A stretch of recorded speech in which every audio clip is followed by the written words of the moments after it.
Coming up, we discuss battery remanufacturing, whether Chinese OEMs actually want to sell vehicles in the U.S., and will American drivers ever give up their full-size trucks? Well, we get answers from a real industry expert, plus a whole lot more, and that's coming your way next.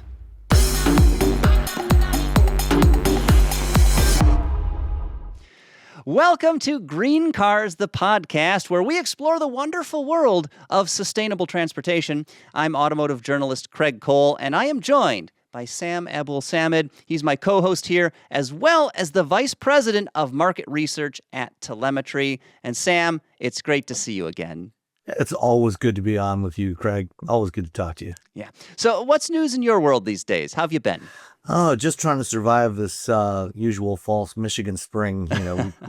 I was talking to a neighbor the other day, and he said, we have 3 months of winter, 3 months of summer, and 6 months of who knows what when it comes to weather around here. Amen to that. It's always a crapshoot here in the Midwest. We get the fall spring, then it's like 70, and then you get more freezing weather and frost. So you have no idea what's actually going to happen. Yeah. But no, I mean, there's lots of interesting stuff going on in the industry. And really looking forward to our upcoming conversation here with Erin Keating. Yeah, she's the executive analyst and senior director of economic and industry insights at Cox Automotive. That's quite a title. But beyond that, I don't think a lot of drivers are aware of Cox Automotive. I don't think it's a household name. Not really, but most drivers, they may not know the name Cox, but they have almost certainly interacted with some part of Cox's business whenever they have bought or sold or traded in a car. And we'll learn a lot more about that from Erin. Yeah, definitely. They're a giant in the automotive space, but a little bit more focused. What are you hoping to learn from Erin today? I'd love to get her insights on some industry trends and maybe if she has any thoughts on where the economy is going right now. But what do you think, Sam? Yeah, I mean, same thing. Cox, with all their different businesses, they have access to all kinds of data that most of the rest of us don't. And so, Erin is able to pull together all these disparate bits and explain to us what she thinks is going to be happening in the industry, both here in the U.S. as well as globally. And so I'm looking forward to hearing what she has to say about where the industry is likely going. Yeah, should be a great discussion. But Sam, let's bring Erin on here in just a second. But first, for help finding your next ride, make sure you visit GreenCars.com, where we have expert reviews, a helpful buyer's guide, there's even an EV matchmaker, plus a whole lot more. Again, that's GreenCars.com, your hub for sustainable motoring. But now I'd like to welcome Erin Keating to the show. She's with Cox Automotive. And Erin, it's great to see you today. Well, thanks so much for having me. Yes, a pleasure. So what is your role at Cox Automotive exactly? What do you do day to day? Yeah, that's a good question. So I'm the executive analyst with Cox Automotive. I actually sit within the economic and industry insights team, which actually sits within the larger strategy team. And the reason for that is because things that I do and other members of our team do is really try to keep our finger on the pulse of what's happening in the automotive industry, both externally through relationships with media, with clients, et cetera. So I have a lot of external facing roles that I have. But then, as most people know, Cox Automotive has a treasure trove of data across all of our software solutions. So we get the lucky advantage of being able to dig through the data and marry sort of those real world interactions and knowledge gathering that we're getting with the data points we're seeing to see what kind of insights we can deliver to both our internal stakeholders and our external stakeholders like you. Lots of number crunching, I imagine. Maybe we should back up just a little bit and talk a little bit about what exactly Cox Automotive is, because I think most people probably certainly most people out in the real world have no idea what Cox Automotive is. And I don't take any offense to that, Sam, because when I came to Cox Automotive, I had come from the OEM world and I was like, who is Cox Automotive? So I always tell people to starters, have you heard of Manheim Auctions? Have you heard of AutoTrader.com? Have you heard of KelleyBlueBook.com? And then everyone starts nodding their heads again. Okay, we have those companies. We also have about 24 other software solutions that the dealer networks, that the lenders leverage. So whether it's a DMS or a CRM solution, we also have EV battery solutions. So we actually do remanufacturing of batteries. We have fleet management services. We have software that helps individuals through the auto dealers pricing and inventory management, et cetera, et cetera. So basically from cradle to grave, if you are in the automotive industry, we have some type of solution that you're likely tying into to help make better business decisions, or if you're a consumer, to make better consumer decisions on what cars you're going to look for. So if I had Craig Cole Chevrolet and I needed help on the back end for inventory, for pricing, whatever, I could call you guys at Cox Automotive. You're going to have off-the-shelf tools to help me run that store. We have it all. And what's really great is that because we have it all, we also have all this interconnectedness of it, where we can really look at that data again across everything that we're seeing, from wholesale to used vehicle retail to new vehicle to inventory, et cetera, plus lending information, credit information, all that kind of thing. So it's really, really cool for us, when we get to sit and geek out from an analyst perspective. We really get to see that connection between what's happening in the F&I space and what's happening in the inventory space and the production space, et cetera, et cetera. So it really helps those insights, not only for us, but if you're using one of our products, of course, then you're actually getting those insights naturally leveraged and popping up in your own instances of the software. Yeah, I actually, a couple of years ago, had an opportunity to visit your battery operations center in Oklahoma City, which was pretty interesting. It is. I mean, a lot of people wonder, what happens to the batteries when, either, like in hybrid batteries, when they reach, let's say, end of life, or at least the end of their useful life in the vehicle, or when a battery comes out of an EV because it needs to be repaired under warranty. What happens to it? A lot of those end up going to Cox and getting remanufactured. Exactly right. It's really cool. I guess I've also been to that facility before. And Sam, if you remember, it's just really cool. You're walking the factory floor, if you will, and you're getting to see, different manufacturers and their battery packs. And so you get to see all the different types of batteries that we're looking at, but they can literally go in and individually diagnose like what's going on with this particular battery. And then if possible, remanufacture it to make it good as new to be able to go back out, so that we're not actually wasting batteries for lack of knowledge of how to actually deal with it or to repair it and fix it. But then, yes, at the end of life, we can also help get it to that black mass and recycling, et cetera, et cetera. So it's a pretty cool operation. When I was there, I think they were winding down one battery replacement program for a manufacturer under a recall and starting up another one. And, as you said, they would get the batteries that were coming in from the dealers. Customers would take their cars into the dealers. Dealers would take the batteries out, ship them off to Oklahoma City.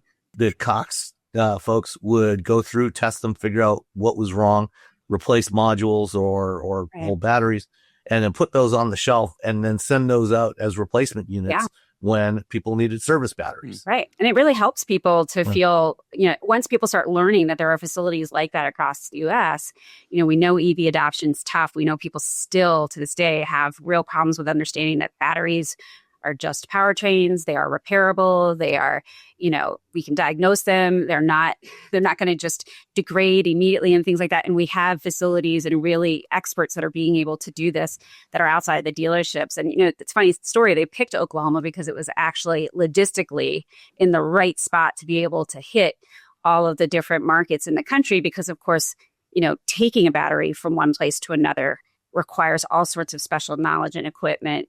And I was fascinated. I don't know if you talked to them when you were there. I was fascinated to learn how many requirements locally for how far away is the fire department from your facility? What are all the different certifications that you need to be able to actually manage a battery? And we've now been able to take that into all of our Manheim auctions. So it's been a really cool learning lesson, having built that business and then being able to take it out into the auctions, that we can handle and manage EV batteries at every location as opposed to having to pull them all back to that central location. So it's pretty incredible. Yeah, and just so the listeners understand, remanufacturing is different than recycling. You may have a battery pack that comes in and one or two modules might be bad that you could swap out and have a very good battery pack afterwards, right?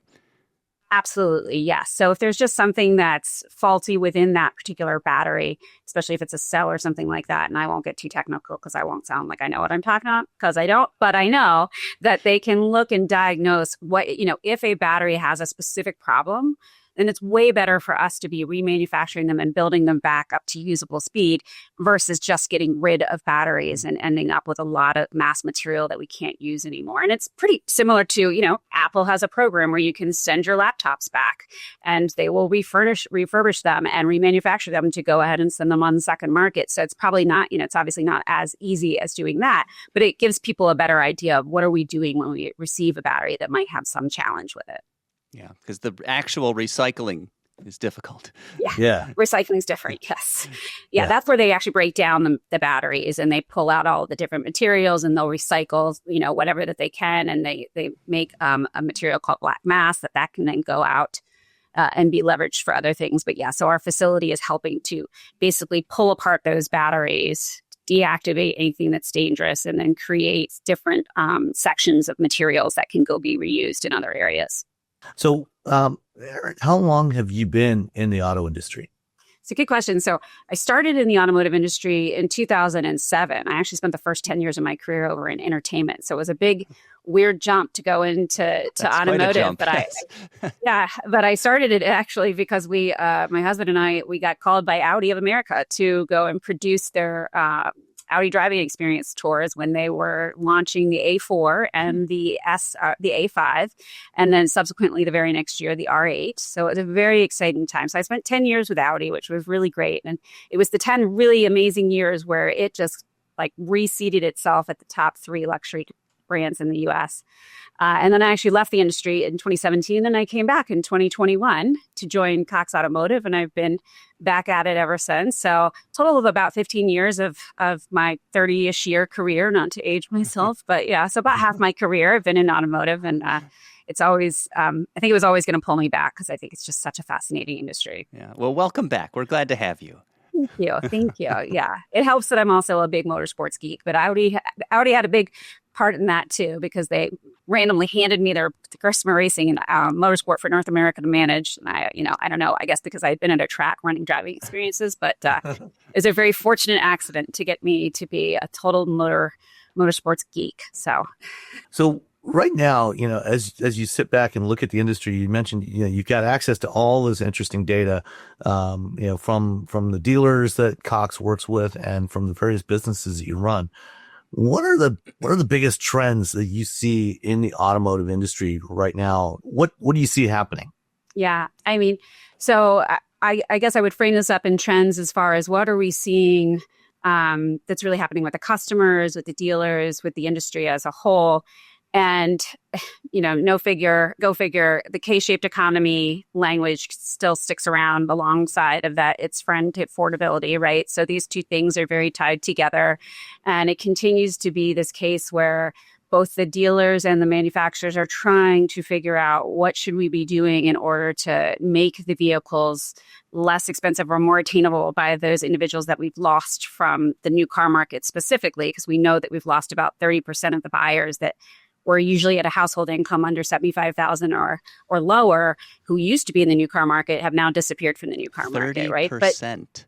30%, wow. And that's since 2018. And then we gained about 45% in the 150,000 and above. Now, some of that, to be fair, is income migration. We have actually had strong income growth, which a lot of people, you need to be able to be fair and report on both sides of the story. So even just this February, when we were reporting out our average transaction prices, and in February, it was up 3.4% year over year. And everyone was like, oh, geez, but income growth was 3.7% year over year. So it's always, trying to be helpful and making sure people know that it's not just everything's gotten astronomically expensive and no one can afford anything anymore. But we do have a K-shaped economy. We have people that are price sensitive and are finding it really difficult to get into the new car business, if not the used car business, because of course, COVID really ran roughshod over all of it. It increased prices in both new and used. And I like to always use the genie out of a bottle example. And once things go up, that genie doesn't like to get back in the bottle easily. So, we stabilized once we went that high, once we went that high in pricing for both used and new, it's been tough. I think there's also been a real interesting shift in electrification. And that is that we don't see as many new electric vehicles. We know our market share is going to be lower, or if maybe cross our fingers where we were last year. But used EVs, gangbusters. We have so many returning in the market now. We are going to continue to see more and more volume coming into the market over the next few years. So used EVs for sure are showing us that there's some strength there for that particular powertrain. So that's like a bifurcated market there in the electrification story. And then, of course, tariffs, you can't get out of the way without talking about how tariffs are impacting the business and now our Middle East conflict. So the always hits just keep coming. The hits keep coming. So I'd say the trend actually is that you had better be very capable of being on a swivel, because that's what it's like day to day, trying to figure out what's going on in the automotive business. With people turning in their leased EVs, or maybe they purchased one and they're getting another vehicle, do you see them going back to an electric, or are they maybe going the hybrid route now, or are they going back to conventional combustion? What do you see there? Yeah, no, I mean, we see that at least in some of the studies that we've done ourselves at Cox, and then there's other studies out there that are validating. Once people go EV, they tend to go back. Now, it doesn't mean that they're replacing all of their vehicles in their household with an EV. No, we still see EV as somewhat of an additional car in the driveway. Certainly, in my family, we represent sort of that typical story of an electric vehicle being adopted. But so we are seeing people, if they've been in an EV and they liked their experience, they're going back to an EV. Certainly, there can be some people that are maybe then shifting over to hybrid. We know hybrid's on a big surge. I would say it's more rare to see someone get back into a gas internal combustion engine vehicle. But I think that largely depends upon what people ultimately recognized about their driving habits, more than whether the car was a really great car or not. Makes sense. So, we've seen a lot of announcements coming out of automakers over the last several months of big write-downs on their EV investments. I think a lot of automakers spent a lot of money anticipating that EVs were going to grow a lot faster than they did. And so we've seen some huge write-downs. We've seen some cancellations of some programs, most recently Honda deciding to cancel their whole EV program for North America. So which automakers would you say right now are the ones that are thriving, and which ones are struggling? I mean, it's a good question, because I think every one of them has certainly been hit over the head with both having to pull back on EVs. And to be fair to the automakers, certainly I think everyone was very optimistic that EV adoption would come along. But a lot of the investment they made was, based on that there was some real regulatory requirements for them that they had to actually catch up with some of that. And so now that those have been rolled back, it gave them some breathing room to try to dial back some of those investments once them and, the regulatory environment realized that we simply as humans were not adopting electric vehicles as fast in the United States as people anticipated. So there was always going to be some sort of tug and pull with how that was moving forward. With that said, there are also a ton of automakers, nearly every single one of them, that announced billions of dollars in tariff costs last year as well. So I think what you're seeing is which automotive makers were maybe catching the tailwind of being able to dial back some of that EV investment, maybe some tailwinds brought on by the One Big Beautiful Bill that was helping them with manufacturing costs and research and development costs and things like that going into this year, and which ones really haven't been able to pivot and adjust quickly. So we see GM is actually doing okay. They've lost a little bit of share this year. Toyota, I mean, they just always stand out as the brand that continues to have the right thinking behind how they're bringing vehicles to the market. They always keep their inventory nice and tight so they don't necessarily have to fall into the incentive game back and forth. And so they're doing really well right now. And surprisingly, they're one of the only automakers that's actually bringing new EVs to the market when they've always been pretty slow rolling into it, right? Nissan and Stellantis have actually started to make a little bit of popping their heads above the surface just a bit. They were on their back foot over the last few years, and both of them have made some significant strides to really try to catch up with the market. So I'm interested to keep an eye on them. Hyundai and Kia continue to perform consistently. I mean, I think the bottom line is those that will thrive are the ones that are going to have enough of a portfolio to really match that consumer across that spectrum. If there's someone who's price sensitive, where do we have vehicles available for them? And, with Hyundai and Kia, Honda, Toyota, and cars. They still have cars. Mm-hmm. Cars are good options for What is individuals. a car? I don't understand this term. What you say? Say this in my language. You mean something that's not 18 feet tall? Yes. Giant wheels?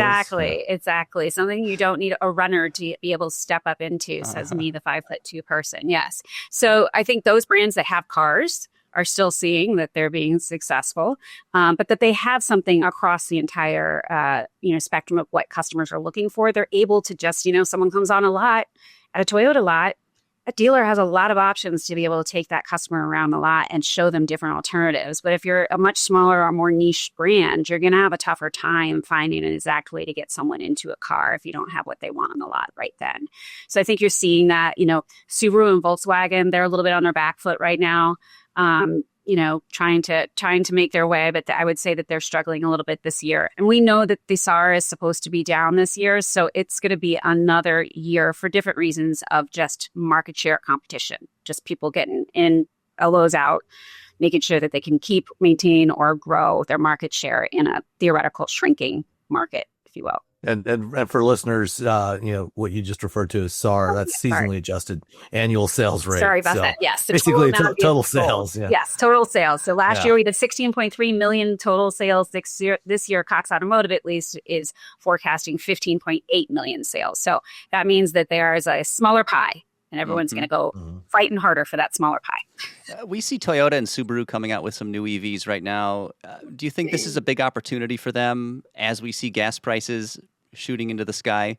I think, for Toyota specifically, yes. And the reason I say that is because most people who are loyal to Toyota are also very comfortable with their strength in hybrids and are likely way more accustomed to seeing, they went to the Camry all hybrid, they went to the RAV4 all hybrid, that they're used to. If they've been loyal to the brand, they've been hearing about hybrids for decades. And so it's easier for me to imagine that a Toyota buyer can quickly accept the fact that, now they've gone electric, I'll investigate that electric if I want. It's harder for me to envision that anyone who's either not in market right now or has always been an EV skeptic is randomly running out the door to go look for an EV because of gas prices rising right now. It just takes longer for consumers to those types of jumps. And as I used the genie in the bottle analogy earlier, gas prices are actually one of the genies that gets back in, So people are probably still in this phase of wondering how long this is going to last, how, when will they come back down, et cetera, because it is something we typically assume is going to happen with gas prices. You mentioned Subaru, maybe struggling a little bit on the, especially on the EV side. Obviously, they have not had a lot of electrification. They did launch the Solterra with Toyota a couple years ago. But they're launching their own versions of the same vehicles that Toyota is launching, the same EVs. Do you think that that Subaru's going to have a tougher time selling those vehicles to their customers than Toyota salespeople will have in their showrooms? Yeah, it's a good question. And it's interesting when electrification started to become a big word in the industry. I think a lot of people would have assumed Subaru, generally because of who their customers are, that, those might be the folks that actually quickly adapt to the whole better for environment, as you imagine, messaging. And, it turned out that wasn't A, necessarily true, and B, Subaru was just slower at bringing hybrids and at bringing electric vehicles to the market. I mean, the thing that Subaru really has going for it, and presumably will try to really lean in on this year, is that their average transaction price is significantly lower than the average transaction price of the nation. So, nationally, we're sitting close to $50,000, but Subaru generally sits between $35,000 and $37,000 as an transaction price. So they have the ability to bring cost-conscious, price-sensitive folks in there, and that may help them with pushing people to new vehicles that they have, whereas some other manufacturers, their starting prices are just higher. And so if they lean into that affordable value message, real value, and reliability and dependability message into the market, they may have a shot there at being able to pull in more customers. But they have a more limited portfolio of vehicles. And it's one of those things where you always wonder how many consumers actually know that the Subaru and the Toyota are the same. It's like how long, Yeah. We've all probably met that one consumer. They're like, "What, Lexus?" But most probably don't. Right, or VW and Audi. What? Yeah. They're not related. No way. Don't look at the No, casting on the so- engine block. You definitely won't see both logos right next to each other. Exactly. Yeah. All of us in the business, we know all these things and we tend to believe that everybody else does. And you'd be surprised how many people don't necessarily know those things, which is good for the manufacturers. They don't need to always have that comparative. What will be interesting to watch over the next coming months is how many people go into Subaru dealerships this year and see the new Trailseeker, which is an EV, and looks much more like what we've come to expect of the Outback. Right. And look at the Outback and decide, oh yeah, that looks like the Outback that I want. Right. And end up buying that instead of the actual Outback. Yes, I have heard that quite a bit. I mean, yes, the Outback has had some very interesting reviews, and to your point, and people love the design of that car and the fact that it looks so different now. I think that they might really benefit from that. That's a good point, Sam. We've got to talk about Chinese vehicles. Yeah. Are those going to land on our shores here in the U.S.? And if so, when? Kind of a big question, I know, but... Yeah, no, it's a good question. I think everyone needs to be thoughtful about it because there's so many different ways it could go. There's structural barriers in place for Chinese EVs and Chinese vehicles, period. There is a Department of Commerce ruling out there right now that does progressively not allow Chinese associated hardware or software into the U.S. And that's a structural barrier that even if tariffs didn't, push them away, that will actually be the trigger for them not being able to bring their technology here to the U.S. So that fundamentally needs to go away for any other discussions to happen, if in fact we want that to happen. We certainly heard, Jim Farley talks about it a lot, going into joint venture or something like that. I find it hard to believe that we would import. So I'd say that first and foremost. I don't believe that there's any time soon that we're automatically just going to say, yeah, China just starts sending your Chinese-made vehicles here. Do I think some big deal could be made where we say if you build them here, then you can sell them here? And if you build them here in joint venture with another manufacturer that's based here, maybe. I still question if China, in fact, cares as much right now to come into the U.S. I mean, they're making pretty good headway with other global markets. And the U.S. is a tough market to come into. We certainly have different safety regulations that they'd have to start adhering to, just the geopolitical risk of doing it. And then things could change at any given moment. We do talk about the affordability issue a lot in the U.S., but there's also a reason why that ATP stays so high. The average transaction price that we talk about stays so high is because it's a backward-looking number at what people buy. People buy big SUVs in the U.S. They pick larger vehicles. They do love their internal combustion engine vehicles, or hybrids at best. We are not a heavily, electric vehicle-focused country yet, and that's going to be a slow adoption. So I question sometimes, do we overemphasize how much China would want to come into the market quickly if they're thinking of only bringing in electric, Seagulls? Yeah. Like, do we have a market for it, and give it all the other headaches of what it would cost them and how they'd have to negotiate to be able to come into the country. So I think eventually we will. I would imagine that we might be negotiating sooner for allowing that technology, the software or the hardware, that would be able to get a little bit more easy flowing in and out of the market so that we can stay, up to speed on technology. But I don't know how quickly the cars are actually going to hit our stores. Well, it's interesting, too. They just, not long ago, I think just the other day, they mentioned that foreign-made computer routers can't be sold in the U.S. anymore or will be blocked going forward, which is, that's a lot simpler than an automobile. So. Right. Yeah. I mean, there's real technical challenges with all of that. I mean, remember years ago, the cranes at all the ports, couldn't be from China. And so we do have a significant reason also for not wanting their computer technology here in the U.S. in ways in which they could be leveraged in nefarious ways in the future. So there's a lot at stake with making those decisions. Certainly what we're going through right now in the Middle East is not going to make that any easier. But hey, let's find out what happens in May when Trump goes over there for the Beijing meeting. And we do have a president that has a penchant for wanting to make big deals. So never say never, but I just believe that there is structurally, as is always with automotive, which is, again, why it makes it so much fun to be in this industry. It's complex. It's global. And it is, I guarantee anyone who thinks there's 5 decisions to be made, there's 5,000. And it makes it much harder and a lot more stakeholders that have to be on board. And Sam, you were an engineer, so you know the complexity of building cars very well. Oh yeah. and when I was still working as an engineer, they were not nearly as complex as they are now. Right. And I follow the industry now on a daily basis, and it has gotten way more complicated. Oh yeah. Especially on the software side. Speaking of which, China right now really seems to be racing ahead of the rest of the world in terms of software-defined vehicles. It's an area that was really pioneered here by Tesla. But the Chinese OEMs are really moving quickly on this.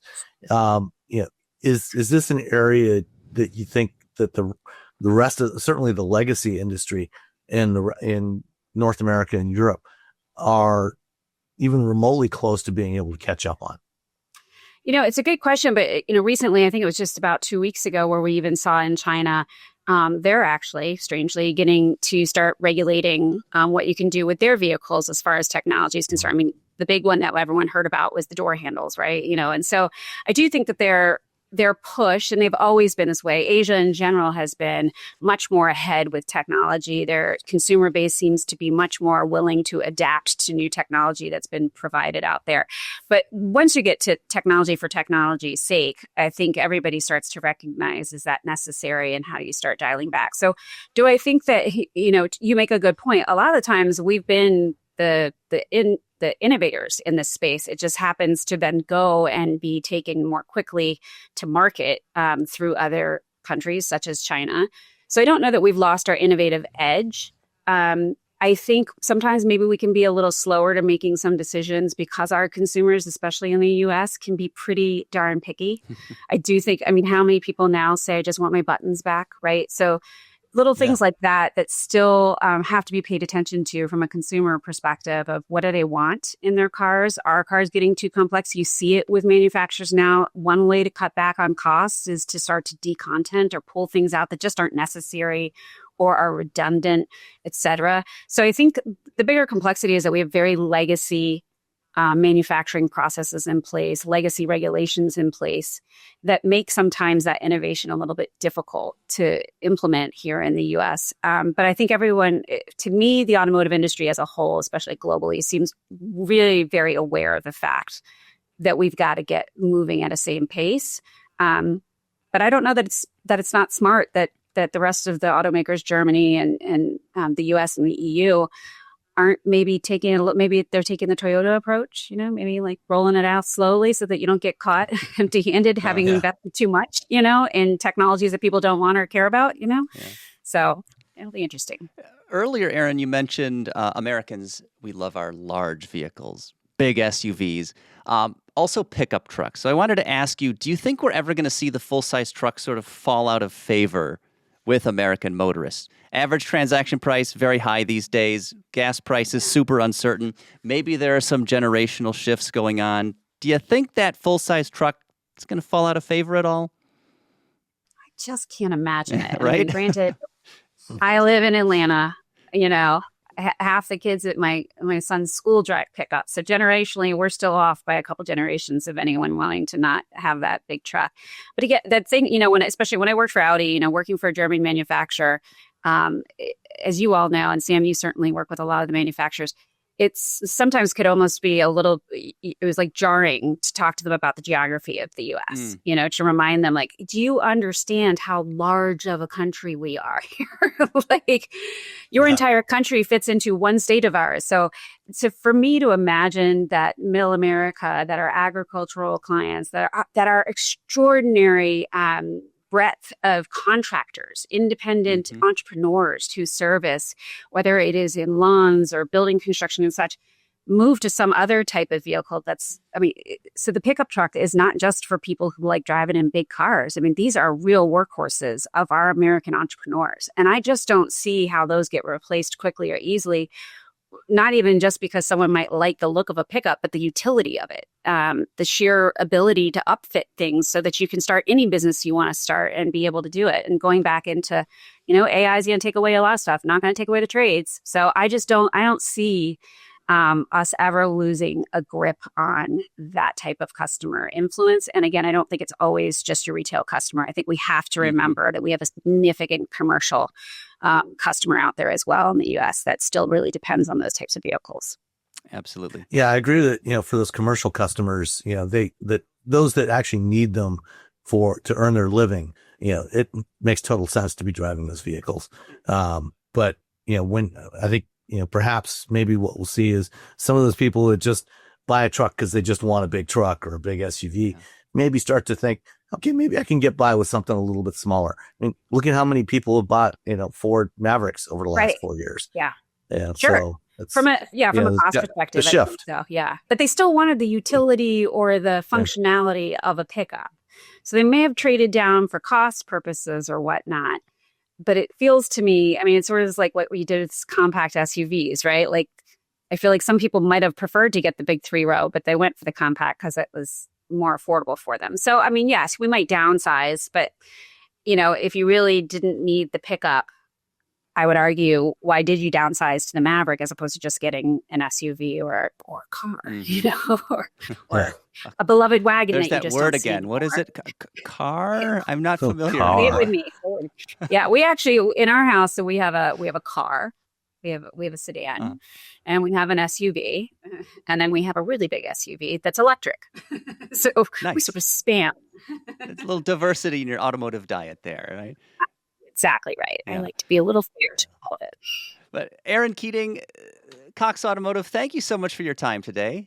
Fascinating discussion, a lot of fun. But before we let you go, Erin, really quick, we do something, we call it 3 for the road. We all sort of answer a simple question here, just something, a dessert to end the show on, if you will.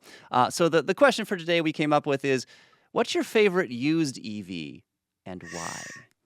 There are a lot of great choices. Yeah, this is going to be a little easy for me. It's going to show you that I still haven't changed much in the 19 years since I started in the automotive business. But man, that Audi e-tron GT, how could you not want that? I just think it's such a pretty car, as they say, and I do love my sports cars. So I think that would have to be what I'd go for is if you gave me a choice for a used EV, just for the looks and feels of it. You're an Audi girl through and through. I can sympathize with that. Yeah. What about you, Sam? I know you're going to have a thoughtful choice here. Yeah, for me, it would be either the Kia EV6 or the Hyundai Ioniq 5. Yeah. Because I think they're very reasonable sized vehicles. They call them crossovers, but they're really not. They're just cars.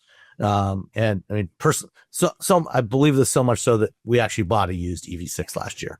So, I think that they're reasonable sized cars. You can get some amazing deals on them, with relatively low mileage, and they get good range, amazing charging speeds. I think, and you get two cars that are basically the same under the skin, but have very different visual characters to them. So, regardless of kind of what your taste is in design, you can probably find something you like. Yeah. Now, if I wanted to be a reasonable engineering kind of person, I would absolutely echo Sam's choices. In fact, we're looking at both of those for my son as he goes off to college. But, I'd rather go with my I totally understand the but those are great cars. I've driven it. Yeah. It's a fantastic car. Yeah. I was toying with another eGMP-based model, the Genesis GV60, which is fantastic. But I knew Sam was going to go with the Kia because, well, one, it's a great choice, and two, they bought one. So I figured that was the route he was going to go. So instead, I chose the F-150 Lightning because I think it's a fantastic truck, very smooth, responsive, good performance. I don't do a lot of heavy towing, so it would work for my purposes, and it's just an F-150 that happens to be electric. So no surprises there, really. The Lightning, they shouldn't have killed it off. I'm a little disappointed, but that's a topic for another day. There's always hope. Exactly. Well, they've got the new $30,000 supposedly, universal EV platform truck coming. So we'll see what that is. But Erin Keating, Cox Automotive. We'll see in a few months. Yeah, hopefully. Thank you so much for your time, Erin. This was a lot of fun. Sure. Hopefully we could talk again soon. Absolutely. Thanks so much. Take care. Well, that was a pretty fantastic interview. Erin is a great personality to have on the show here. Yeah, I always like talking with Erin when we run into each other at various events, and she's always got some really interesting insights. Cox, is in so many different parts of the business, from processing, selling and processing used cars at Manheim Auctions to the various dealer systems that they operate, battery remanufacturing and recycling, and so she's got access to a ton of really interesting information and the ability to put all that together. Yeah, and that's one thing I either never knew or completely forgot because my brain is like a colander; things run right through it. But the battery recycling and remanufacturing, I was not aware that they did that. Yeah, well, it's not something that necessarily gets talked a lot by Cox. They bought a company a few years ago that was in the recycling and business, and they've integrated that into their larger business. So as Erin mentioned, they've got a facility in Oklahoma that does all that stuff. Plus, they've taken some of the technology developed by that company and they've integrated it in their Manheim auction sites. So when you buy a used car, chances are, when you trade or when you sell your car to a dealer and you trade it in, more often than not, the dealer is going to send that to an auction facility. Mm. And Manheim is the biggest auction facility in the country. And so all the EVs and plug-in hybrids and hybrids that go through Manheim, they do an inspection on the cars and they provide that inspection report to the dealers that are bidding on the cars that they want to sell. And part of that now is a battery inspection report. Mm-hmm. So they get a very detailed battery inspection report on every car that goes through there. And so they know what it is that they're getting, what kind of condition that battery's in. And, one of the interesting things that we didn't get into, but is that batteries actually hold up really well. Unless you have a manufacturing flaw, they tend to retain their capacity. It's not like the battery in your phone that after a couple of years, it can't hold a charge anymore. EV batteries are very different, and they will last for 10, 15 years or more without losing very much capacity. Mm-hmm. And that's because they test them to such a rigorous level, right? There's a lot of safety margin there, right? That's definitely, yeah, that's definitely part of it. Plus, your phone, when you pick up your phone, it's kind of skinny. Not much room for a cooling system on your phone. But those batteries in most EVs are liquid cooled, and so heat is the thing that kills batteries, and so the liquid cooling actually makes sure the batteries last a long time. Mm-hmm. It was also fascinating, Erin's comments on the Chinese automakers when we talked about that. You would assume that any OEM would want to sell their vehicles in the U.S., but she wasn't entirely sure with all of that the Chinese manufacturers would, with all of the regulatory requirements, vehicle preferences here in the U.S. versus other global markets. I thought that was super fascinating. Yeah, it's interesting. You look at where Chinese manufacturers are selling their cars now, or they're exporting to.